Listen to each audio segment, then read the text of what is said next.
Random, a treacherous frontier.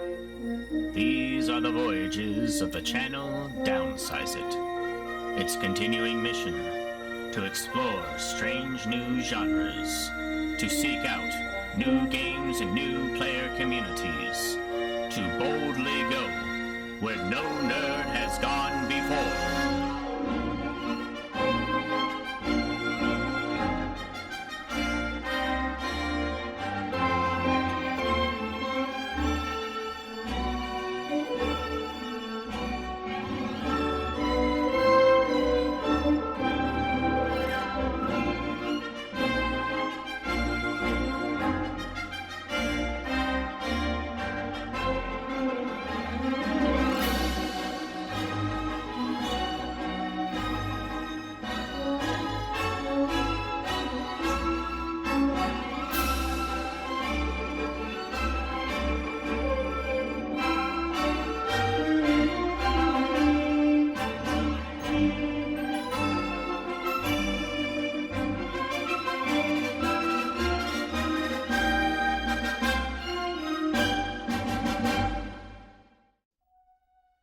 Greetings, my name is Ben, aka Downsize It, and today we have a Star Trek Into the Unknown ship breakdown, and for this video we are doing the Defiant class.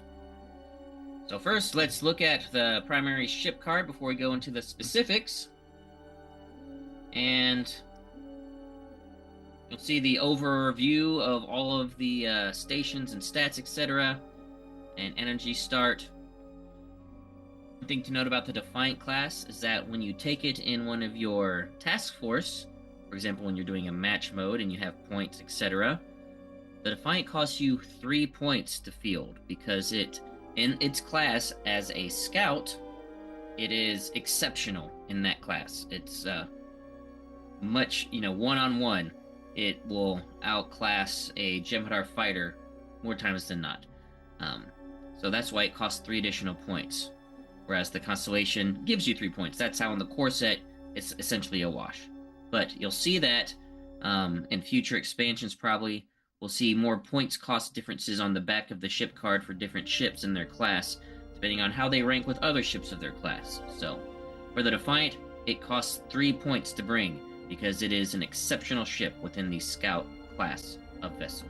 Now let's start going over the stations. First, we have the Captain's Chair. And it has Call Alert and Warp, standard to most other ships. For the helm, it has Impulse, and the Defiant is unique that if you have an officer there with security and technical skills, you get to Impulse without having to spend a reserve energy. All the other ships, you have to have a skill plus an energy to engage Impulse. So unique to the Defiant there.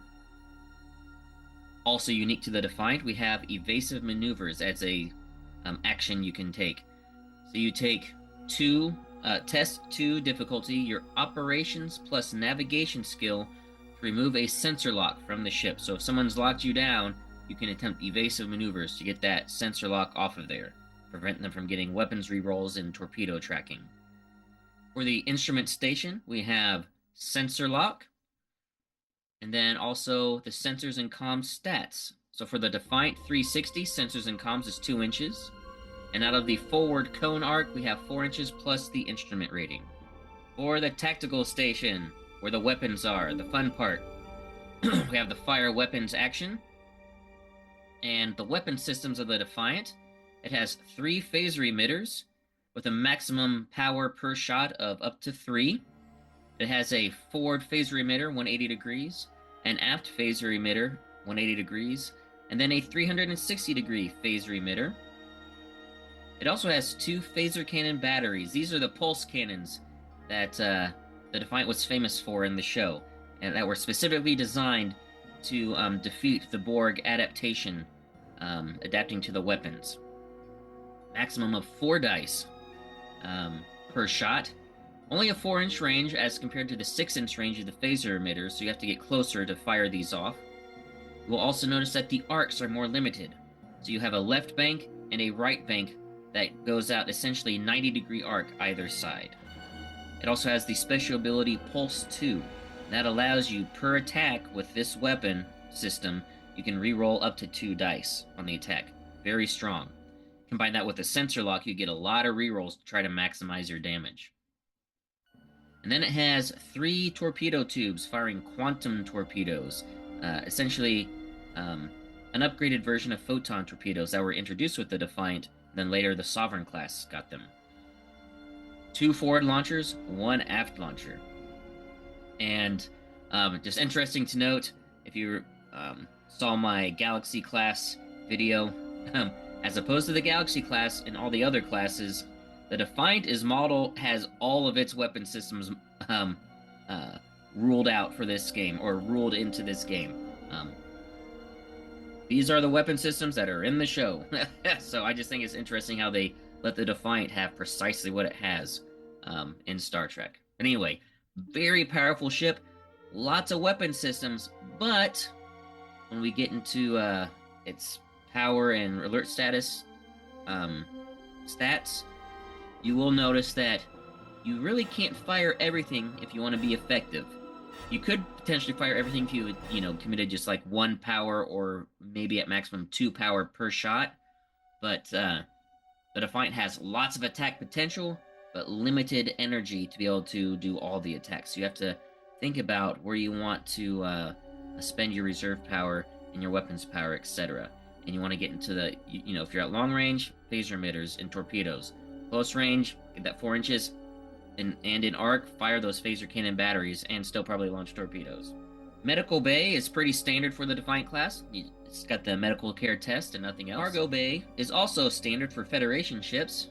You can ready an officer, form a team, and also deploy a Type 6 shuttle. Then, of course, if you want to do a runabout, you have to purchase the runabout upgrade to launch a runabout. Then in engineering, also standard to all the other ships, you gain reserve power back in the ready phase, as well as you can transport personnel within sensors range. Now let's look at its core stats. It has a 2 evasion, so a little bit harder to hit than the Galaxy class. 4 resilience. This is the highest resilience so far, and this is simulating the Defiant had a blade of armor in the show, basically stronger than normal armor than what Federation ships had. Again, designed to fight the Borg and resist Borg weaponry. So you need to get 4 breakthrough successes and have them left over after shields have taken dice away in order to give the Defiant a damage card based on that mechanic. And then a maximum warp factor of 9. Okay, now let's look at our alert statuses. Green Alert 1. Only launching probes. If you have the upgrade, you will notice that the Defiant did not have launch probes. Naturally, it has to have the upgrade to launch probes. 1 reserve power refresh. Speed of 10, engine power, maneuverability 3, no weapons power, 2 instrument rating, 1 shields, 4 and aft.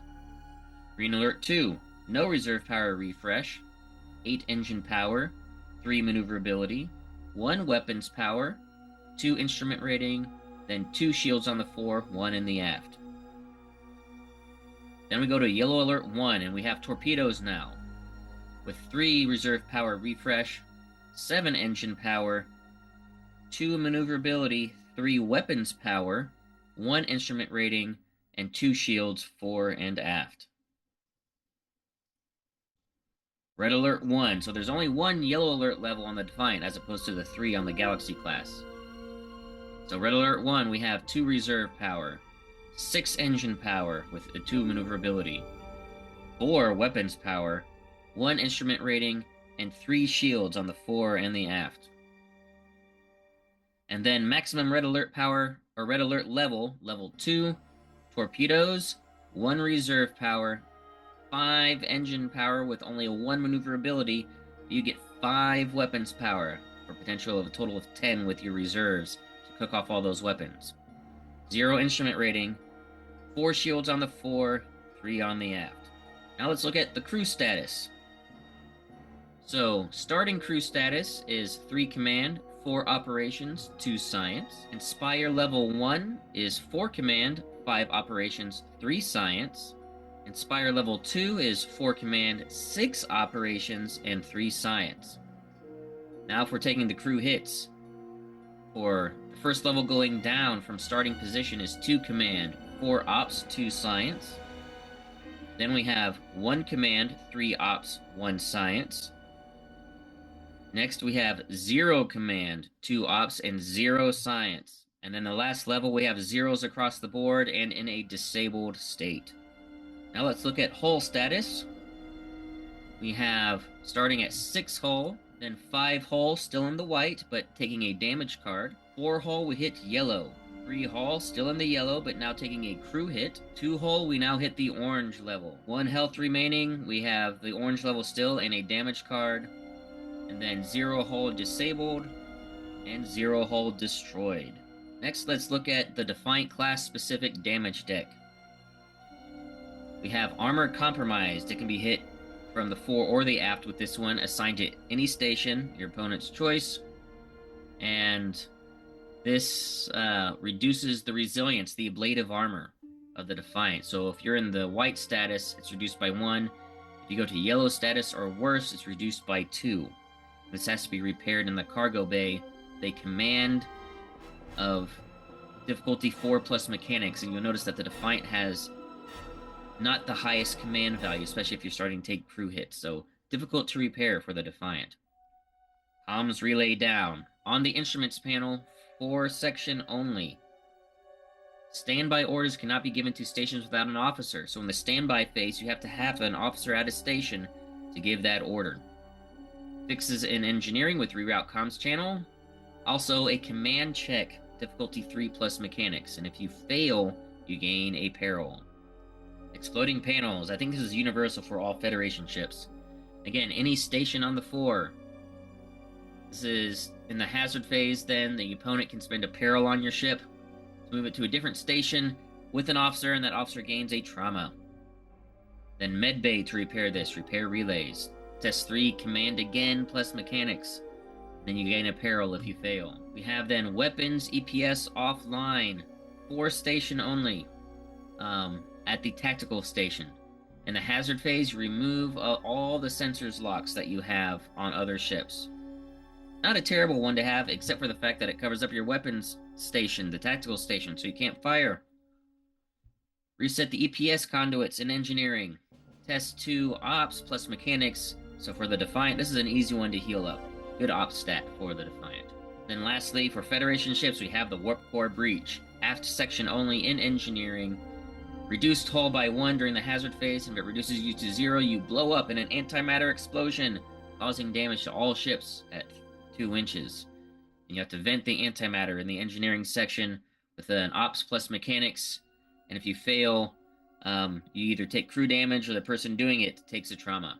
Lastly, the Defiant starts with 6 reserve energy, so the lowest of the Federation ships, so not a lot of energy to work with if you want to fire all of your weapons. You have to really manage those stats for the Defiant between shields, engines, and weapons. Lots of potential, but not all the energy that you need to do all of it all at once. So you have to be very careful with managing those energy and weapon and shield and maneuverability levels, etc. So there we have it, the Defiant class, as Worf would say, or I should say, as Riker would say, a tough little ship. Little.